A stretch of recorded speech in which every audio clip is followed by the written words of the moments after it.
नमस्कार. आज आपण योग वसिष्ठच्या पहिल्या पुस्तकात जरा खोलवर जाणार आहोत. अध्याय 31 ते 33. काय नाट्यमय भाग आहे हा. राजकुमार राम आणि त्याचे ते गहन प्रश्न, जीवनाचा अर्थ, दुःख आणि त्याचं ते कळकळीचं आवाहन मार्गदर्शनासाठी. आपल्याकडे या अध्यायांमधले काही महत्त्वाचे भाग आहेत आणि त्यावरच्या काही नोंदी पण आहेत. आपला उद्देश काय आहे तर रामाच्या मनात चाललेली ही उलथापालथ समजून घ्यायची आहे. त्याचे प्रश्न नेमके काय आहेत, त्यांनी कोणती प्रतीकं वापरली आहेत आणि मग त्याला जो प्रतिसाद मिळाला, फक्त माणसांकडून नाही तर ऋषी देवतांकडून सुद्धा, त्याचं महत्त्व काय. चला तर मग बघूया. रामाची जी मनस्थिती आहे ती केवळ एक काय म्हणतात त्याला तरुणाईची निराशा नाहीये, नाही का. त्याहून खूप खोलवरचं काहीतरी आहे इथे. अगदी अगदी. हे म्हणजे एका साधकाचं संकट म्हणता येईल. Seekers crisis. साधकाचं संकट. हो, म्हणजे तो राजपुत्र आहे, सगळं ऐशो आराम आहे, पण त्याला आतून कुठेतरी जाणवतंय की यात कशातच शाश्वत सुख नाहीये. आणि मग त्याला तीव्र दुःख, एक प्रकारचं वैराग्य जाणवतंय. आणि खरं तर हीच जाणीव, हेच असमाधान ज्ञानाच्या शोधासाठीची पहिली पायरी असते. बरोबर. आणि हे व्यक्त करण्यासाठी तो जी भाषा वापरतो ती खरंच खूप प्रभावी आहे. उदाहरणार्थ आयुष्याच्या क्षणभंगुरतेबद्दल तो काय म्हणतो. उंच झाडाच्या हलणाऱ्या पानावर असलेल्या पाण्याच्या थेंबासारखं क्षणभंगूर. किती अस्थिरता आहे यात. बरोबर. काय प्रतिमा आहे.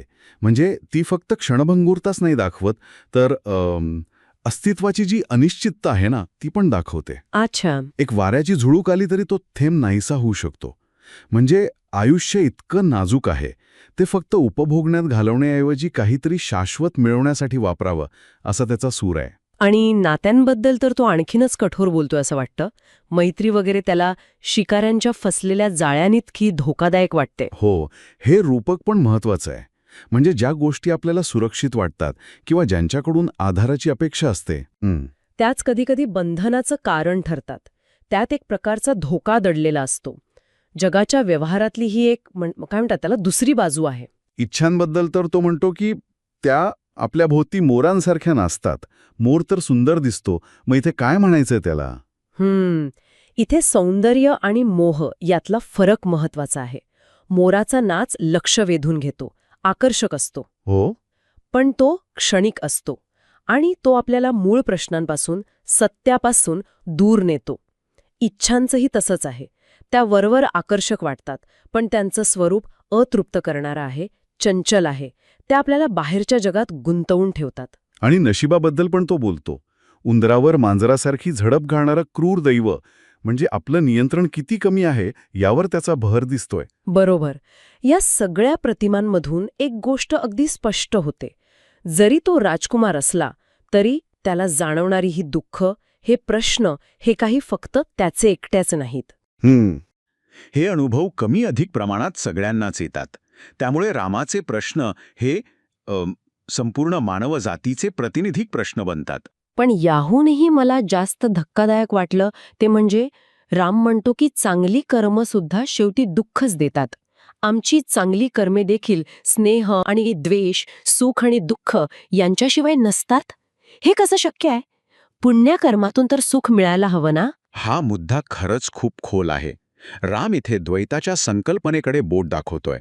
म्हणजे बघा, कोणतीही कृती, मग ती चांगली असो वा वाईट, जर ती मी करता आणि मला फळ हवं या भावनेतून केली असेल तर ती सुख दुःख, राग द्वेष याच द्वंद्वांमध्ये अडकवते. अच्छा. चांगली कर्म केली तर चांगली फळं मिळतील, कदाचित स्वर्ग मिळेल, पण ते सुखसुद्धा सापेक्ष आहे, तेही संपणारं आहे. म्हणजे खरी कायमची मुक्ती मिळत नाही. म्हणजे त्यातूनही बंधनच येतं. हो, त्यातूनच मग निस्संग कर्माची गरज स्पष्ट होते. फळाची अपेक्षा न ठेवता केलेलं कर्म. कदाचित वसिष्ठ पुढे यावर अधिक बोलतील. त्यासाठी त्याने अग्नीचं उदाहरण दिले ना, की कोणतीही ज्योत तिच्या जाळण्याच्या शक्तीशिवाय नसते. अगदी अगदी. प्रत्येक कर्माला त्याचा गुणधर्म, त्याचा परिणाम चिकटलेलाच असतो. द्वैतात राहून केलेल्या कर्मातून सुटका नाही, असं रामाचं निरीक्षण आहे. मग या सगळ्या विचारांच्या गर्दीतून, या गोंधळातून बाहेर पडायला तो काय मागतो. तो मार्गदर्शनाची याचना करतो. म्हणतो मला विवेकपूर्ण विचारांचे मार्गदर्शन हवंय, दुःख टाळण्याचा सर्वोत्तम उपदेश हवाय. हो. ऋषींनी स्वतः शांती कशी मिळवली हे त्याला जाणून घ्यायचंय. पण इथे एक गोष्ट लक्षात घेणं महत्वाचं आहे. राम फक्त पळून नाही जात आहे, तो पळपुटा नाही आहे. अच्छा. तो एक अट घालतोय. तो म्हणतो, जर मला योग्य ज्ञान मिळालं नाही तरच मी सगळं सोडून देईन. म्हणजे त्याचा पहिला पर्याय त्याग नाही, ज्ञान आहे. बरोबर. ही एक प्रकारची सशर्त माघार आहे. यातून खरा त्याग म्हणजे काय आणि केवळ त्रासांपासून पळ काढणं म्हणजे काय यातला फरक स्पष्ट होतो. हे ज्ञानासाठीचं आवाहन आहे, केवळ वैराग्य प्रदर्शन नाही. पण जर मार्गदर्शन मिळालं नाही तर त्याचा दुसरा विचार खूप टोकाचा आहे. तो म्हणतो की तो चित्रपटातील प्रतिमेसारखा स्तब्ध राहील, खाणं पिणं श्वास घेणंही थांबवेल, देहत्याग करेल. हो, हे त्याच्या निर्धाराची आणि त्याच्या प्रश्नांच्या तीव्रतेची खोली दाखवतं. म्हणजे त्याला वरवरची थातुरमातुर उत्तरं नको आहेत, त्याला संपूर्ण समाधान हवंय. नाहीतर तो अस्तित्वातूनच माघार घ्यायला तयार आहे. किती पराकोटीची अवस्था आहे ही. आणि मग जे घडतं ते तर अकल्पनीय आहे. रामाचं हे भाषण ऐकून संपूर्ण सभा स्तब्ध होते. हो, माणसं, ऋषी, राजे, राण्या, इतकंच काय, पिंजऱ्यातले पक्षी, पाळीव प्राणी सुद्धा, सगळे निश्चल, जणू काही चित्रपटातल्या आकृती. या शांततेचा अर्थ काय असेल? ही स्तब्धता खूप काही सांगून जाते. ती दाखवते की जेव्हा कोणी इतक्या प्रामाणिकपणे, इतक्या तीव्रतेने सत्याचा शोध घेतो, तेव्हा त्या जिज्ञासेमध्ये इतरांच्या मनातला गोंधळ शांत करण्याची एक विलक्षण शक्ती असते. रोजच्या धावपळीतले क्षुल्लक विचार जणू काही गळून पडतात आणि फक्त ते मूलभूत प्रश्न उरतात. ही एक प्रकारची सामूहिक ध्यानावस्थाच म्हणायला हरकत नाही. वा. आणि त्यानंतर तर थेट स्वर्गातून फुलं पडतात. आणि त्या फुलांचं वर्णन पण किती सुंदर आहे. चंद्रप्रकाश, मोती, बर्फ आणि लोणी यांसारखी पांढरी शुभ्र शीतल फुलं. हा दैवी प्रतिसाद आहे. ती फुलं म्हणजे शुद्धता, शांती, विज्ञानाचं प्रतीक आहेत. अच्छा.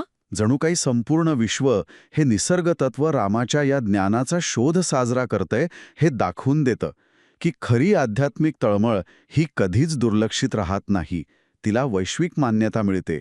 इतकंच नाही तर तिथे जे सिद्ध, गंधर्व, देव उपस्थित आहेत ते सुद्धा मान्य करतात की असं भाषण त्यांनी कधी ऐकलं नव्हतं. त्यांना स्वतःला धान्य आणि प्रबुद्ध झाल्यासारखं वाटतं. हे तर आश्चर्यकारक आहे. हो ना, कारण हे काय दाखवतं की ज्ञानाचं महत्त्व हे पदापेक्षा, स्थितीपेक्षा कितीतरी मोठं आहे. बरोबर. स्वर्गातले देव सुद्धा एका मानवी राजकुमाराच्या प्रामाणिक प्रश्नांमधून काहीतरी शिकू शकतात. त्याच्या जिज्ञासेमुळे ते प्रभावित होतात. ही ज्ञानाची खरी ताकद आहे. यानंतर तर अजूनच मोठा प्रसंग उभा राहतो. स्वर्गातले मोठे मोठे ऋषी, नारद, व्यास वगैरे पृथ्वीवर येतात. हो, तिथे जे वसिष्ठ, विश्वामित्र आणि इतर ऋषी जमलेले आहेत त्यांना भेटायला. अगदी. आणि त्यांचं येणं, त्यांची ती विविध रूपं, याचं वर्णन पण खूप छान आहे. कुणी मृगचर्म घातलंय, कुणाच्या लांब जटा आहेत, कुणी रुद्राक्ष माळ घातले आहेत, कुणी झाडाच्या साली नेसले आहेत, तर कुणी रेशमी वस्त्र. प्रत्येकाच्या चेहऱ्यावर तेज आहे. हे सगळं काय दर्शवतं? तर आध्यात्मिक मार्गांमधली विविधता.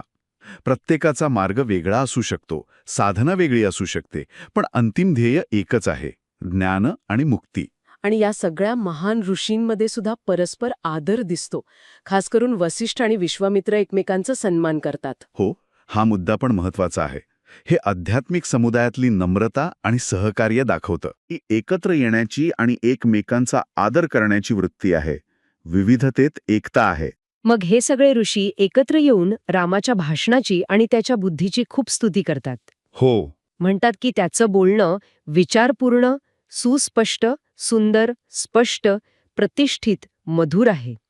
त्याच्या बुद्धीला तीक्ष्ण बाणाग्राची उपमा देतात, पण त्याच वेळी सुंदर वेलीची पण उपमा देतात. म्हणजे ती बुद्धी भेदक आहे पण विध्वंसक नाही. ती सुंदर आहे, फलदायी आहे आणि ते रामाच्या दुर्लभतेवर पण भर देतात. हो, ती लवंग वृक्षाची उपमा. अगदी. सामान्य वनस्पतींमध्ये जसा लवंगेचा सुगंधी आणि औषधी वृक्ष दुर्मिळ असतो, तसा रामासारखा विवेकी आणि उदार मनाचा साधक जगात दुसरा कोणी नाही, असं त्यांचं म्हणणं आहे. या सगळ्या प्रशंसेचा उद्देश काय असेल? मला वाटतं त्या ऋषींना हे पक्क कळून चुकलं आहे की रामाने जे प्रश्न उभे केले आहेत ते खूप गंभीर आहेत, खूप खोल आहेत. बरोबर. त्यांना साधीसुधी वरवरची उत्तरं देऊन चालणार नाही. त्यामुळे रामाची स्तुती करून ते एक प्रकारे त्याच्या प्रश्नांचं गांभीर्य मान्य करत आहे. आणि आता वशिष्ठांकडून जे उत्तर येणार आहे त्यासाठी एक योग्य मंच तयार करत आहेत. त्यांचं ते शेवटचं वाक्य तर किती महत्वाचं आहे. जर रामाचं समाधान झालं नाही तर आपण सगळे निरर्थक व्यर्थ ऋषी ठरू. बापरे, म्हणजे किती मोठी जबाबदारी. हो, यातून त्यांची जबाबदारीची जाणीव आणि रामाच्या प्रश्नांचं मोल दोन्ही स्पष्ट होतं. खरंच या 3 अध्यायांमध्ये किती मोठी उलथापालथ आहे. रामाचं ते वैयक्तिक दुःख, त्याचे ते वैश्विक प्रश्न, त्याला विश्वाकडून मिळालेली मान्यता आणि आता महान ऋषींकडून त्याच्या ज्ञानाच्या भुकेची इतकी गंभीर दखल घेतली जात आहे. तर मग या सगळ्या चर्चेतून आपण काय लक्षात ठेवायचं? मला वाटतं जीवनाचा अर्थ काय, दुःख का आहे, त्यातून बाहेर कसं पडायचं, हे प्रश्न कधीच जुने होत नाहीत. अगदी. जेव्हा बाहेरच्या गोष्टी म्हणजे पद, पैसा, नाती अपुरी वाटायला लागतात, तेव्हा माणसाच्या आतून अशी एक गहन जिज्ञासा उफाळून येऊ शकते. आणि रामाचं उदाहरण दाखवतं की ही जिज्ञासा किती पोटेंट, किती शक्तिशाली असू शकते. बरोबर. आणि जाता जाता एक विचार मनात येतोय. रामाने स्वतःच एक प्रश्न विचारला होता बघा. कोणता? तो म्हणाला होता, पाण्यातला मासा पाण्याशिवाय जगू शकत नाही, तसा माणूस जगाच्या व्यवहारांशिवाय कसा राहू शकेल? हो, आठवलं. कदाचित याचं उत्तर जगातून पळून जाण्यात नाहीये, तर जगात राहूनच पण जगाशी एक वेगळा अलिप्त संबंध कसा जोडायचा यात आहे. म्हणजे पाण्यात राहून पाण्याने न भिजल्यासारखं? अगदी अगदी तसंच. जगात राहूनही जगाच्या मोहामध्ये न अडकण्याची कला, ती कशी साधायची, हा प्रश्न आपल्याला या अध्यायांच्या पलीकडे जाऊन विचार करायला लावतो. कदाचित रामाच्या प्रश्नांची खरी उत्तरं याच दिशेने असतील. यावर नक्कीच विचार करायला हवा. कदाचित पुढच्या वेळी आपण याच मुद्द्यावर बोलू शकतो. नक्कीच.